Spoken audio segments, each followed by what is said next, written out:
چەند شێواز هەیە بۆ نەشتەرگەری کیسی ئاسایی گورچیلە. سڵاو بەڕێزان، بە شێوەیەکی گشتی دوو شێوازمان هەیە، یان شێوازی هەڵدڕینە یاخود شێوازی نازور و هەناوبینین. خۆشبەختانە ئێستا شێوازی هەڵدڕین کەم بەکاردێت. بە شێوازی هەناوبینین بە شێوەیەکی گشتی لەگەڵ تەکنۆلۆژیا کە پێشکەوتووە ئێستا بەو شێوازە کیسی ئاسایی گورچیلە دەتوانین لابنین. بە مەرجێک پزیشکی پسپۆر دەبێ بڕیاردا کام کیسی ئاسایی گورچیلە پێویستی بە نەشتەرگەریە. بۆ نمونە فشاری خستوێتە سەر گورچیلە، یاخود میزەکەی کردوێ بە خوێن، یاخود ئازارێکی زۆری هەبێ نەخۆش و چەند نیشانەیەکی کەی هەبێ. بۆ نمونە ئێستا نەشتەرگەریەک ئەنجام دەدەین پشتیوان بەخوا چارەخوازێکە وەزنی زۆرە قەڵەوە تەمەنی هەیە، تەمەنی 50 بۆ 60 ساڵە، سێ کیسی هەیە لە کیسی ئاسایی گورچیلە. هەمان کیسێکیان زۆر فشاری خستووەتە سەر گورچیلەکەی و فشاری خستووەتە سەر جگەریشی. طبعا ئەمە لە ڕێگای هەناوبینینەوە ئەکید ئەگەری نەزیفی کەمترە، ئەگەری فتقی برین کەمترە، ئەگەری هاوکردنی برینەکە کەمترە و نەخۆشەکە دوای 24 ساعت دەتوانێت نەخۆشخانە بەجێ بێڵێ. فەرموو لەگەڵمان نابن لە هۆڵی نەشتەرگەریەوە باسی نەشتەرگەریەکە دەکەین.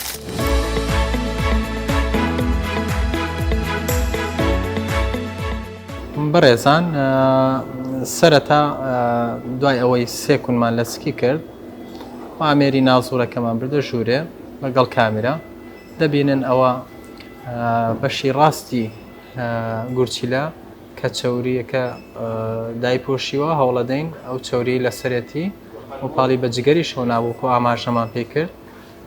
هەوڵەدەین ئەو چەوریە لابین و لە جگەری جاکەینەوە بۆ ئەوەی کیسەکە بەڕوونی دەرکەوێ. بەڵێ بەڕێزان، تەبەن ئەم ئامێرە لە هەمان کاتە هەم دەیبڕێ هەم کەویەکە. ئێستاەوە دەبینن کیسەکە دەرکەوت کە کیسێکی تەبەن خۆی سێ کیسی هەیە، دانەیەکیان قەبارەی تقریبەن 12 سانتیمە، ئەمەیان تقریبەن 7 سانتیمە. پاش ئەوەی ئەو کیسە کونێکی لێکەین و ئاوەکەی دەرەکەین وەکو دەبینن. پاشان دیواری کیسەکە دەبڕین کەوی دەکەین بۆ ئەوەی جارێکی کە دروست نەبێتەوە.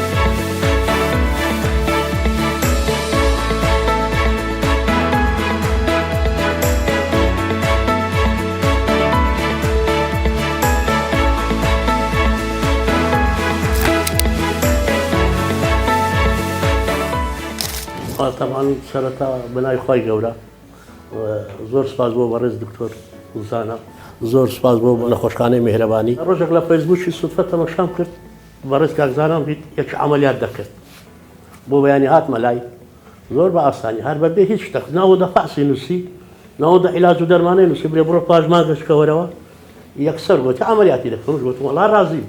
عەمەلیاتەکەش کیسەک لەسەر گورچیلەم هەبوو، لەسەر کلێکە بابرین 12 سانتیم بوو، هەر چوار دەورەشی کردبووە باس چەوری، جەرگی برنگ کردبوو، کلێکەشی پان کردبووە. ئەمان کە پانی کردووە تاقە لە قەڵبم نەدەما هیچ، زۆر بێ تاقە دەم. ڕۆژ جار هەبوو 10 ڕۆژ دەکەتم مندار دەزانمەوە. ئەوە بوو کە ئێستا ئەو ڕۆژ سێم ڕۆژ لە عەمەلیاتم کردێ لە خۆی بەزیادی قەڵم زۆر سووک و خۆشە.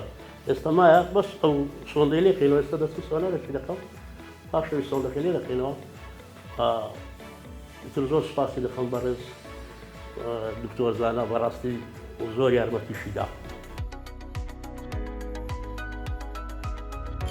میهرەبانی، دڵسۆزی و لێزانی.